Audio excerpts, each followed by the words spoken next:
Ok, entonces vamos a ver a continuación del video anterior en donde vimos la parte de la inductancia mutua, en donde habíamos observado que el voltaje de, déjame pongo voltaje uno, bueno, voltaje uno y voltaje 2, en donde habíamos observado que en este caso el voltaje 2 era igual a la inductancia mutua multiplicada por la derivada de la corriente en la primera malla respecto del tiempo, ¿sí? Esto ya lo habíamos definido de manera, digamos como de manera del video anterior, ¿sí? De manera general en el video anterior, pero nunca consideramos que la corriente, o más bien dicho, el voltaje generado en esta segunda malla puede llegar a generar lo que viene siendo un voltaje debido a la corriente cuando el circuito no está abierto en la primera malla otra vez. Entonces a esto se le conoce como autoinducción. Entonces, ¿de qué manera nosotros podemos detectarlo? O sea, al final de cuentas, por ejemplo, podemos calcular el voltaje en la malla 2 que va a tener la inductancia mutua por la corriente generada en la malla 1, ¿sí? Y este voltaje 2 podría llegar a tener también un voltaje generado por un voltaje generado por esta misma corriente 2, ¿sí? Multiplicada por la inductancia de esta misma malla, ¿no? Que es la malla 2. Entonces, vamos a ver, por ejemplo, vamos a ver con el voltaje 1. Voltaje 1 sería igual a M por la derivada de la corriente de la malla 2 respecto de T. Y por lo tanto tendríamos que considerar más L, que en este caso para el voltaje 1 pues sería L1 porque es el mismo inductor, multiplicado por la derivada de la corriente 1, que es la de la misma malla, respecto de T, ¿sí? O sea, ahora ya estamos considerando que este voltaje tiene tanto el voltaje generado por la inductancia mutua como el voltaje generado por el inductor 1, ¿sí? Igual para el segundo caso sería B2 es igual a M multiplicado por la derivada de la corriente 2. Acuérdense que en este caso sería cuando I2 sea como la fuente, ¿no? En este caso sería un voltaje, perdón, aquí sería I1, o sea, cuando I1 sea al lado de la fuente, ¿sí? Tenemos un voltaje en B2, ¿no? Aquí sería más L2 por la derivada de la corriente 2 respecto de T, ¿ok? Aquí también nosotros tendríamos lo que viene siendo el factor del punto, ¿sí? Para en este caso, el factor del punto aplica de la misma manera, ¿no? En este caso, como estamos considerando el voltaje en la misma malla, ¿sí? Aquí, por ejemplo, si yo tengo el voltaje en el mismo lado, ¿sí? En este caso, el término que va a cambiar va a ser el del inductor de la misma malla. Si lo tengo, por ejemplo, en diferentes puntos, vamos a suponer que aquí tengo un punto y aquí tenga otro, ¿sí? Por lo tanto, este factor sería negativo, ¿no? Y esto básicamente es porque la corriente inducida entra como por el otro lado, ¿no? Entonces, al entrar por el otro lado genera un campo en dirección opuesta y por lo tanto genera una corriente en dirección opuesta.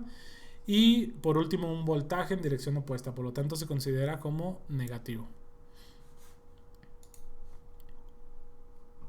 Que si nosotros tenemos una entrada, en este caso del voltaje de la corriente de forma senoidal, ¿sí? Podríamos también determinar que el voltaje 1 sería igual a menos J omega L1 por la corriente 1, ¿sí? Más J omega inductancia mutua por la corriente 2. Y para B2 sería igual a menos J omega L2 I2 más J omega M por I1, ¿sí? Este sería como un término, digamos, podríamos suponer o decir que es en función de la forma compleja, ¿sí? Porque estamos utilizando en este caso J omega, ¿sí? En función de... bueno, en este caso J omega tiene que ver con la parte de la derivada de la corriente, que si ya tienen nociones de la parte de la forma compleja, se acordarán que la derivada de una función en términos de forma compleja o en Laplace se puede considerar como J omega o S, ¿sí? También. Pero aquí nos estamos adelantando un poquito y por lo menos para la sesión aquí de la parte de inductancia mutua, yo creo que basta con entender la parte de la derivada, ¿no?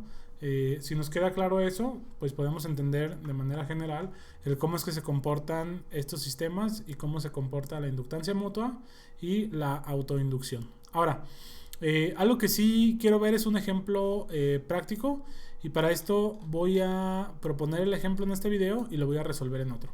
Entonces, lo que voy a hacer aquí es voy a dibujar lo que viene siendo el circuito con el que vamos a estar trabajando. Básicamente el circuito, que ya vendría siendo un circuito de aplicación, ¿sí? Consta de una fuente.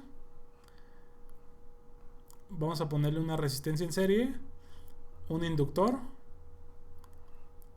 ¿sí? A este le vamos a llamar L1, a este le vamos a llamar R. Esta le vamos a poner ahorita un valor. Vamos a ponerle aquí el otro inductor, ¿sí? Y vamos a ponerle aquí solamente una resistencia. ¿Ok?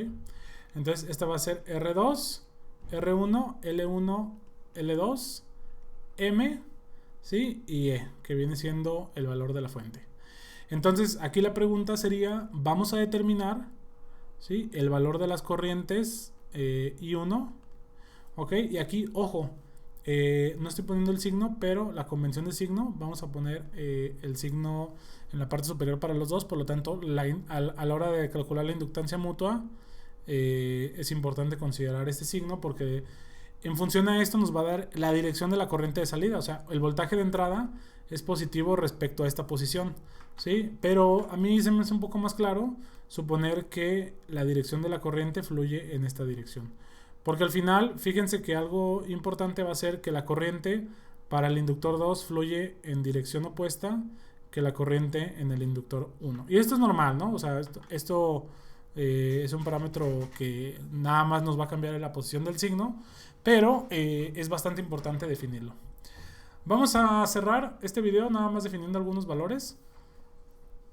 Y vamos a ponerle E es igual a 10 por coseno de 10t volts. ¿Ok? Vamos a poner R1 igual a 1 ohm. ¿Ok? R2 lo vamos a poner igual a 400 ohms. L1 va a ser igual a 1 Henry. ¿Ok? Este es 400. L2 es igual a 100 henries. Y M es igual a 9 henries. ¿Ok? Entonces, aquí la pregunta que dejo en este video es: ¿cómo podemos determinar la corriente I1 e I2 de este circuito? ¿Ok? Aquí me gustaría que antes de que comiencen a ver el siguiente video, pues traten de determinarla, ¿no? De todos modos, si tienen alguna duda o algo, pues me lo comentan.